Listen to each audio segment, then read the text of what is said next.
welcome to my channel. So hari ni saya nak cakap ataupun tunjuklah penggunaan cara penggunaan Fibonacci extension, okay, ataupun retracement.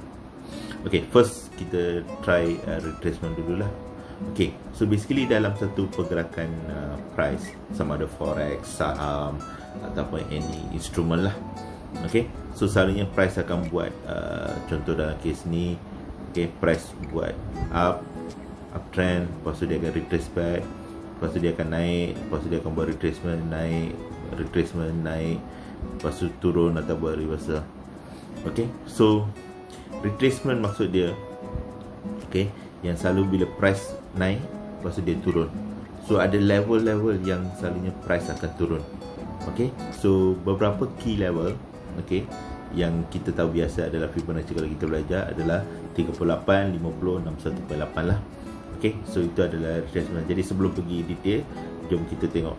Okay, so kat sini dia kata, so dari low price naik atas ke high, lepas tu buat satu level. Okay, ni kita pakai market structure, higher low, lepas tu dia naik, okay, buat higher high, dia break price ni, lepas tu naik atas, lepas tu buat satu lagi higher low, dia tak dapat nak break area sini.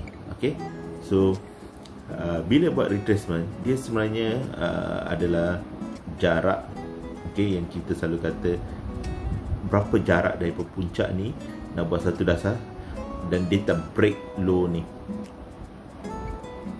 Okay, so dia price akan kat tengah-tengah, lepas tu dia akan buat satu higher high, break previous high, lepas tu dia buat satu high, lepas tu dia buat previous low. So higher low ni boleh buat sampai sini ataupun dia sampai sini. Okay, tapi bawah sini untuk lukisan kita terus higher low lah. So retracement ni yang kita kata adalah jarak pullback. Okay, sebab tu kita pakai tool dalam MT4 Fibonacci retracement. Okay, so dalam trend pun sama. Okay, daripada high dia pergi ke low, lepas tu dia pull back, dia buat lower high, lepas tu dia buat satu lower low, dia break, lepas tu dia naik atas balik, lower high, dia turun. Sebab price dia takkan turun terus macam ni, dia mesti buat zigzag, yang kita panggil zigzag. Okay, so mesti dia akan buat macam tu. Jadi yang masa dia buat pullback tu, jadi orang traders lain akan masuk. Okay, so kenapa dia jadi macam ni? Sebab okay, masa awal-awal bila price daripada atas dia buat low, okay, ni semua big players dah masuk. Sebab tu dia punya penurunan ataupun kita panggil impulse wave lah. Okay, bila dia turun, retail trader ataupun trader lain tak sempat nak masuk. Jadi bila dia tak sempat nak masuk, okay, apa yang akan berlaku bila dia buat pullback?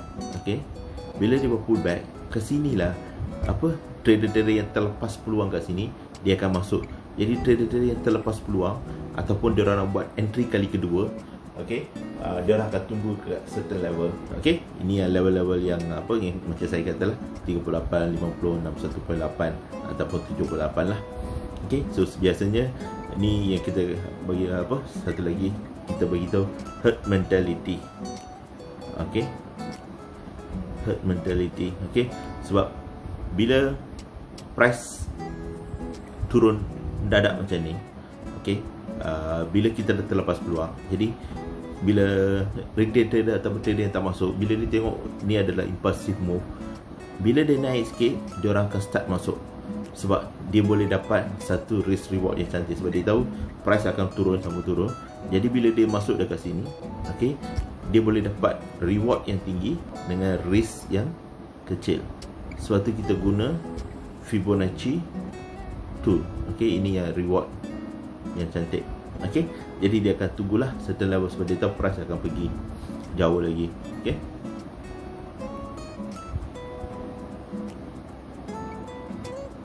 okay, so sekarang ni kita cuba tengok.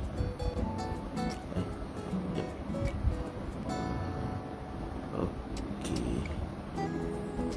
kita tengok level-level yang kita nak carilah. Okay, so macam saya kata, selalunya level yang adalah 38.2, 50 ataupun 61.8. Jadi maknanya price naik atas, dia mungkin turun sikit, lepas tu naik balik, ataupun turun 50% naik balik, ataupun turun 61.8, ataupun kita panggil dah 2/3, lepas tu dia naik, ataupun dia boleh turun sampai 45, dekat-dekat 80%, okey, baru dia balik, ataupun dia boleh turun balik cari double bottom, lepas tu baru sambung naik balik. okey, so key level selalunya 38, 50, 61.8. okey, so sama juga dalam downtrend pun level-level ni lah. Bila dia downtrend turun, dia naik atas 38% ataupun 50% ataupun 61% sebelum dia sambung turun. Jadi orang yang masuk ke sini second time, okey, mungkin apa kata, dia punya risk agak tinggi lah. Sebab tu selalunya kita akan kata at least 50%, sebab at least dia entry ke sini, risk dia ke sini, stop loss, reward dia ke sini, jadi dia boleh dapat 1-to-1 ratio. Tapi yang paling cantik 61.8, so at least dia punya risk reward adalah lebih daripada 1. okey, sebab dia punya risk mungkin 30 pip, tapi reward dia mungkin 40 atau 50 pip. Banding dengan kalau 50%, dia punya risk 40 pip, reward pun 40 pip. okey, so sebab tu selalunya 61.8 ni agak critical.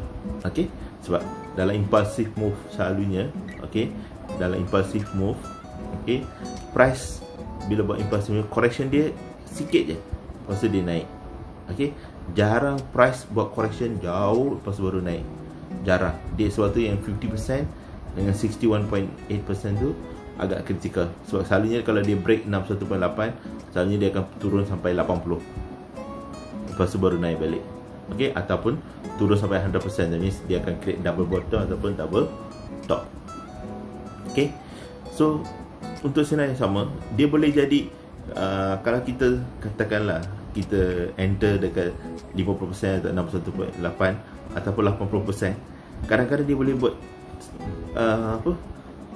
cari balik dia punya double bottom, ataupun dia akan cari balik dia punya double top. okey, jadi dalam keadaan sideway ni, selalunya dia akan dalam time frame yang besar lah, selalunya time frame besar daily atau weekly, dia akan buat sideway macam ni. okey, jadi kalau katakan kita entry kat sini, okey, kalau kita entry kat sini, stop loss kat sini, kita mungkin masih selamat. Tapi kalau dia buat fake out ke apa ke, dah selamat lah.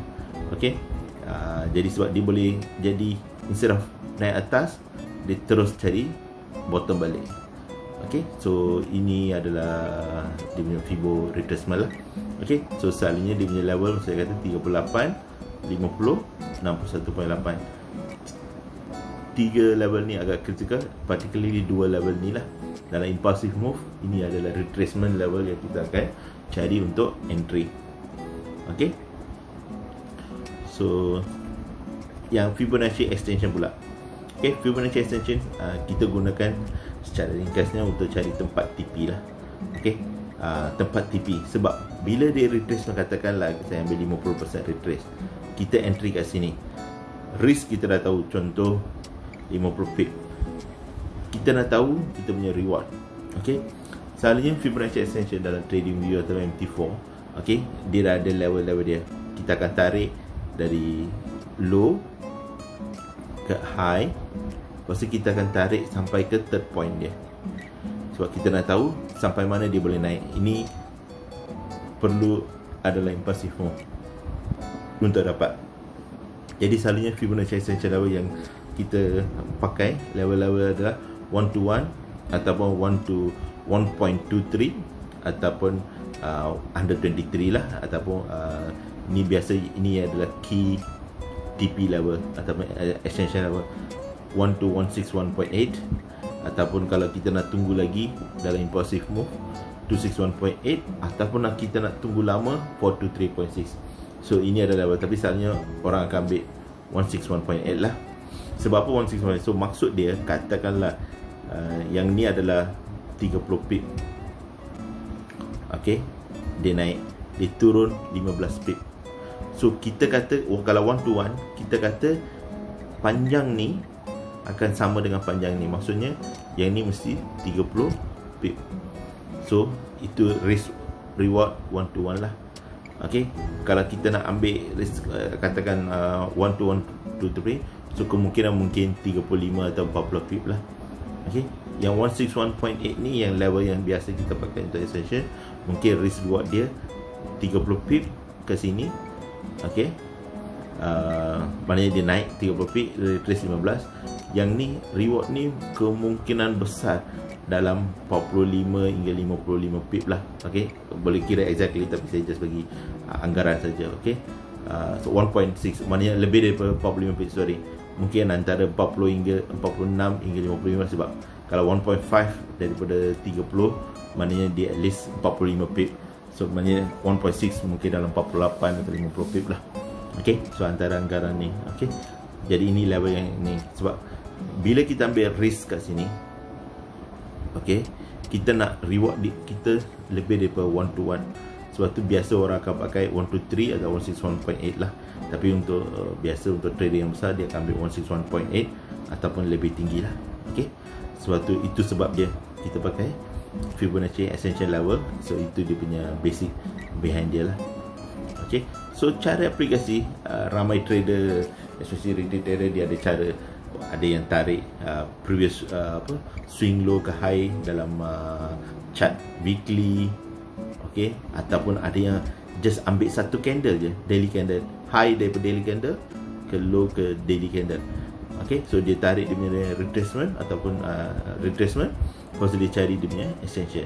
Ada juga yang pakai just H1 candle pun boleh. Sebab penggunaan Fibo extension untuk cari tempat TP adalah mengikut kefahaman kita. Okey, kita tahu katakan H1 dia dah buat bullish engulfing, so dia tengah buat retracement, so kita tarik dari sini ke sini. Okey, so kita cari dia punya extension 161.8. So aplikasi yang sama kita boleh pakai dekat M15 ataupun M5 candle. Okey, tak semestinya kita buat macam dalam contoh yang atas ni. Okey, tak semestinya katakan ini weekly ataupun daily punya structure, ada banyak candle. Okey, naik, okey, tunggu 5-6 candle seminggu punya ni low high, turun baru naik. So ini pun satu cara. Ataupun kita just pakai candle daily ataupun H4 ataupun hourly ataupun M15 ataupun M5. So kita boleh orang kata ubah suai mengikut kita punya cita rasa ataupun kita punya pemahaman. Sebab dia tak ada yang salah, tak ada yang betul dalam aplikasi ini. Okey, jadi kita boleh guna macam mana. Jadi yang penting kita tahu, okey, kalau candle naik dia akan buat retracement, lepas tu kita extend. Ataupun candle turun dia pull back, dia akan extend. So itu zigzag. Okey, so extension selalunya 1 to 1 ataupun saya kata 1 to 161.8 ataupun 1.618. Okey, so harap faham lah. Okey, terima kasih guys. Bye.